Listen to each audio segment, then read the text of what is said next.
This is Pet Life Radio. Let's talk pets.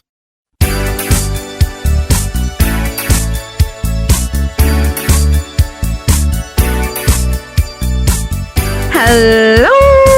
You're listening to Animal Party on Pet Life Radio, which means you're listening to me, Deb Wolfe, and I am coming to you from the rainy rainforest. That's right, we do have one of those in North America, and I live in it, and so do you if you live in Seattle or maybe Portland, or parts of Washington, even parts of Oregon. And I live in BC where Camp Good Dog is, and right now we do have a little bit of rain, but it cleared up briefly. So from the studio where I make the radio shows, I can see the puppy yard. And it happens to be spring break today. So the rain stopped. It's spring break. We have puppies. We have loads of doggy guests. And most of the doggy guests have kids at home who are now on vacation. So they're kid-friendly dogs. And we have staff who bring their kids. So this is one of those Kodak moment days where we have kids playing with guest dogs, kids playing with resident dogs, kids playing with foster dogs, and we need a drum roll for this, kids playing with puppies who are now almost 5 weeks old, 9 golden doodle puppies. So it's going to be an adorable day here at Camp Good Dog. And if you want to see what that looks like, you can go to Camp Good Dog on Facebook, or I have been posting videos of the puppies every day since they were about an hour old until yesterday. So you could go back and watch them at a day old, and then 2 days old, and then 3 days old, and so on and so on. You could see them open their eyes at about day 14, I think it was. They were a little late. And then you can see them start to crawl, and then you can see them start to wrestle, and then the first bark is there, and they're wrestling and they're tumbling, but they're very clumsy and cute right now and slow and waddly and just really fun to watch. So check out Deb Wolfe, Pet Expert, on YouTube. And we'll put some links in the show description in case you're looking for it. You don't know where to go. But I post lots of videos there, dog training, cat training. And if you send me a comment or a request, I will make a video. If you say, I'd like to see you teach a cat to do whatever, I will do it and I will film it. Or I'd like to see you get a barking dog to be quiet. I can do that. I can do all of it. It's actually really easy to train animals. Once you set up the relationship, the connection, the idea in the animal's head that you want something from it, and if it does that thing, a very simple, easy thing for it, it will get a reward. Once the animal understands that, you're done. Everything is possible. When the cat knows you've got the treat they want to eat, and it has to do whatever little silly thing you asked of it first, it'll just do it. It'll shake paw, it'll sit down, it'll twirl around your legs, it'll climb up, it'll do whatever you ask to get that little treat. And not necessarily because it's desperate for the treat. They actually like the interaction. They like to show you they understood. They like to be communicated with. They like to have tasks to do to earn these little things. I mean, in the wild, they wouldn't get a free meal. They'd have to scavenge it or hunt it or find it or discover it or free it, like something stuck inside a shell, or, they have to do a lot of work for their food. So they kind of crave that. Just like us, we don't like everything easy. You get bored on your second week of vacation if you don't do an excursion, right? Or a sport or something. You can't just do nothing. And cats and dogs are like that too. So they want little tasks to do. Okay, so speaking of little tasks, this kind of feeds into something I think is really funny, and I've noticed it over the years. Sometimes people tend to simplify animals. And I talked about this in a previous show about the 200 plus dolphins gathering outside California, several different species. And so what were the newscasters and the scientists saying? Oh, they must be feeding. Oh, they must be escaping predators, which to me is like, no, they don't need to gather in numbers like that for that. They're probably checking out the fire. They've probably smelled it and tasted it in the water. They're probably trying to find out what destruction humans are causing. Or maybe they're just having a meeting. Maybe they have these meetings all the time and we just don't know about it. I don't know, but they're smarter than us. And they're not just doing something very, very basic that wouldn't require a mass gathering. So another example of this is I've heard it often said that a woodpecker is stupid. Stupid because he can't tell the difference between a tree and a metal cap on a human-made pole. Well, that's not true. He could tell the difference. He's sharpening his beak and he's making a way louder sound. He knows the difference. If he's trying to get bugs out of a tree, he's going to go to a rotten tree. If he's trying to tell all the other woodpeckers and maybe the lady woodpeckers and maybe the rival woodpeckers that he's around, well, then he wants to rat-a-tat-tat and make it sound like he's a bigger, tougher bird. And besides that, if he does it in a certain way, he's going to sharpen his beak. So that's an example. Another one is an example of something not so much that people simplify, but something you might misunderstand in your own animal's behavior. So I used to work out on this elliptical. I still do. And if you know the machine, as you go forward with your right leg, your left arm comes back. And then the opposite. Your left leg goes forward and your right arm comes back. And so the levers you're holding on to go forward and back, forward and back, forward and back. So your right arm's forward and then your left arm's forward. Well, when your right arm's forward, part of the machine goes forward and then slides back. So over and over and over again, there's this spot in front of the machine that's a little bit dicey. It's clear, and then there's a piece of machine there, and then it's clear, and then the other side's machine is there, and then it's clear. Okay, so I had this golden retriever, Sophie, and she was what I would call a fetchaholic.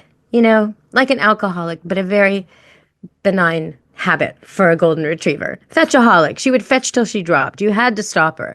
You couldn't just throw till she didn't want it anymore because there was no such thing with Sophie. And, you know, you've met dogs like this. They just want to fetch.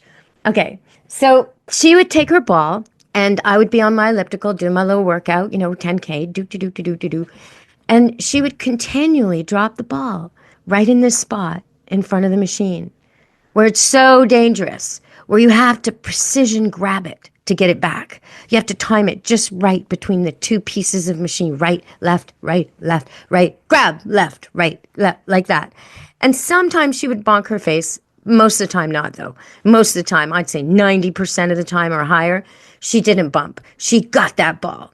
And I remember someone watching, coming into the room and saying to me, "Why don't you just give that dog the ball? She's going to get hurt," something like that. And I said, "Well, you can give it to her, but she's just going to put it back again." For Sophie, because I wasn't willing to throw fetch, this was a second choice, a precision game, a challenging retrieving game that she invented herself.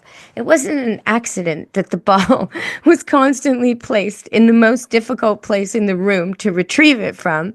And not only that, but a place where I would see it. I would see this skilled demonstration of retriever ability, because in the golden retriever, they want the hunter to say, "Good job, thank you for the duck." That's what they want. So she set up this whole thing to be very difficult and observed by me. And so you might have something going on like that in your house. Maybe think about it and see if you can find something that you think your dog is doing because he's clueless or stupid, but actually, that dog wasn't stupid. She didn't place the ball in the dumbest place in the house. No, she made the most challenging solo game there was going at the time. All right, we're going to go to break and come back. Stay tuned on Animal Party, Pet Life Radio. You know the expression, cats have 9 lives. Well, what if you can give them one more? The Give Them 10 movement is on a mission to help give cats an extra life. How? With spay and neuter. Spaying or neutering your cat helps them live a longer, healthier life. And it helps control free-roaming cat populations too. Learn more about the benefits of spay and neuter and meet Scooter, the neutered cat, at GiveThem10.org. That's GiveThem10.org. Let's Talk Pets on PetLifeRadio.com.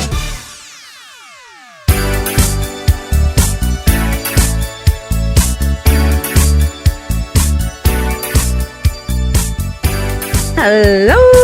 We're back on Animal Party on Pet Life Radio. And I know we think a lot right now about Ukraine and not going to talk politics, but I am going to give a salute to a Jack Russell dog who's working right now in mine sniffing. He's a mine sniffing Jack Russell who works in Ukraine for the State Emergency Service. And I saw footage of this dog. He's incredible. What a great task for a little dog like that. Easy to carry, easy to put in places, easy to feed and house and care for. Small, so easy to get out of the way of fire and danger.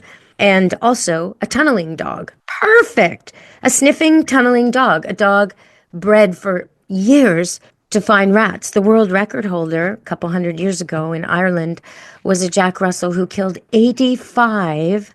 That's right, 85. Some say 90. There was a big debate after. Anyway, 85 rats. They would lock the dogs into a shed with a bunch of rats and leave them in there for a certain amount of time and let them out again. And it was a contest. And this dog killed 85 rats. He was the record holder. So intense, bursts of energy, able to track, able to hunt down, able to burrow, able to dig, able to sniff out rodents.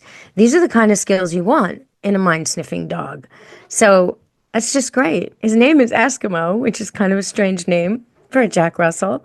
But I just want to give a shout out to the mine-sniffing dogs all over the world and their trainers that are doing such a good job, because you're not only keeping people safe in war-torn areas at the time of war, but like Lady Di used to try to shed light on, you're making the world safe forever after, because those mines stay in the ground and nobody knows where they are.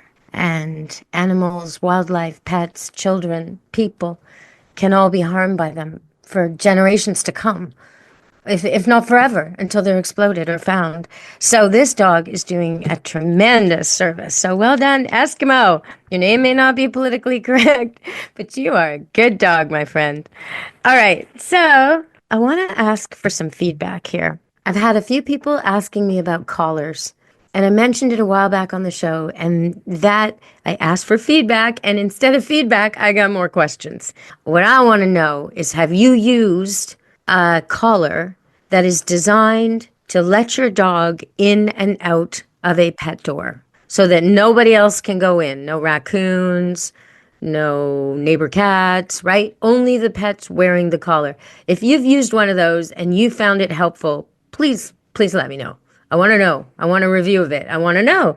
Okay, so that was one question we had from a listener. And then we had another question about, because I got on the topic of collars and how I don't like shock collars and how I don't think that in almost all situations there's some other substitute. So people were asking me, well, what are the substitutes?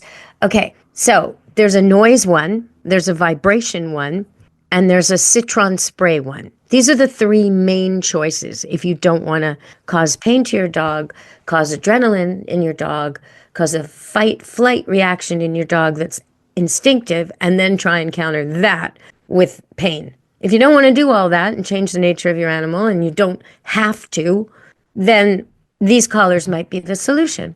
If you use them properly, if you use them with training, you don't just slap it on your dog. So, okay.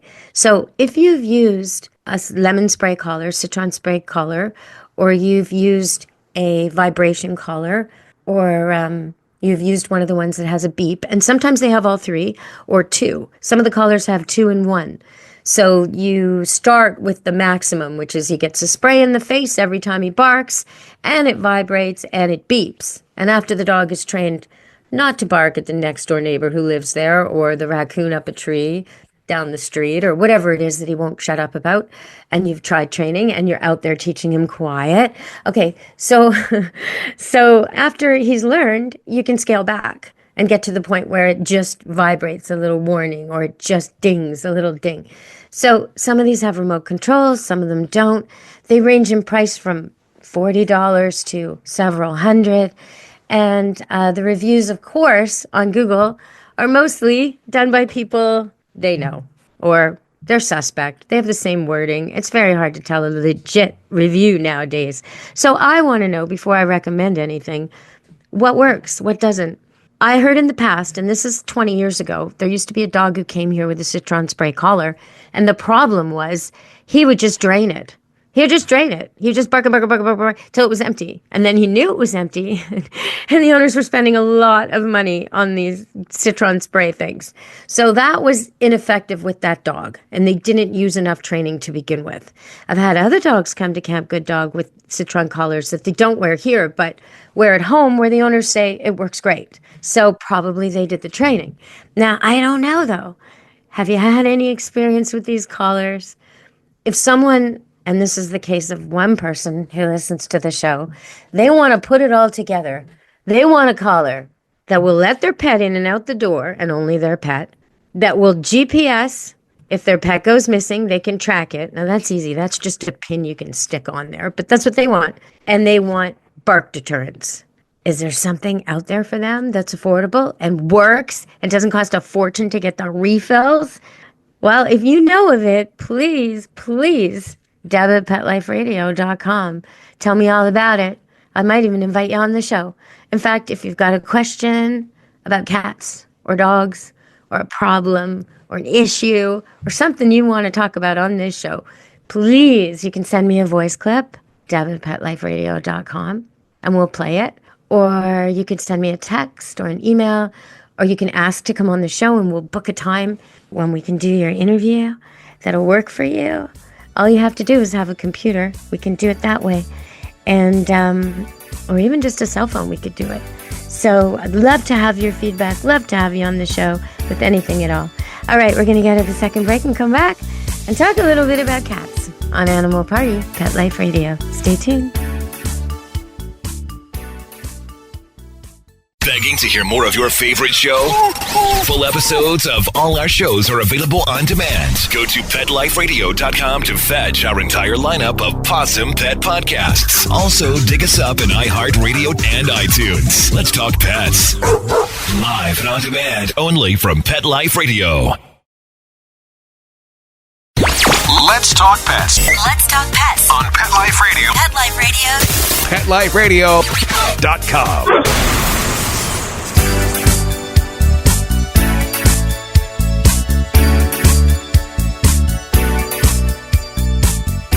Hello! We're back on Animal Party on Pet Life Radio. And as I'm saying, we're going to talk about cats. I have a cat, Ming Ming, who's about, 14 now, I think. I'm not even sure. And she's rubbing up against the microphone, so you might hear Ming Ming. She's got her tail arcing, and the end of it keeps gently touching me, which is a sign of cat friendship. If you look at two cats greeting each other who like each other, they let their tails just gently touch.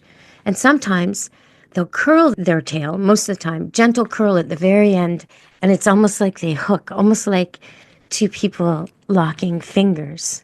It's so cute. And sometimes when they do it, the tip touches and it actually makes a heart. Yeah. Well, anyway, that's what Ming Ming's doing to me. And she's standing on my notes where I want to read something. So here we go. I'm going to try and read the taming process. This is what you need to know about feral kittens.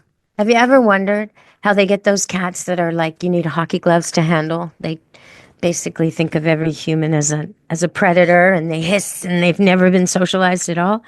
Well, this is how we do it in trap, neuter, and rescue. We start, first step, initial containment in a cage. You have to do that. Now, some people adopt a rescue cat that's shy and they let it go in a big house and they don't see it again. And it's forever known as the shy cat, or where's the cat, or I don't know if I still have a cat, or the aloof cat. Well, that's just because you didn't let it get used to you in the beginning. And then it learned that avoiding you was the way to survive. So instead, containment in a cage is number one.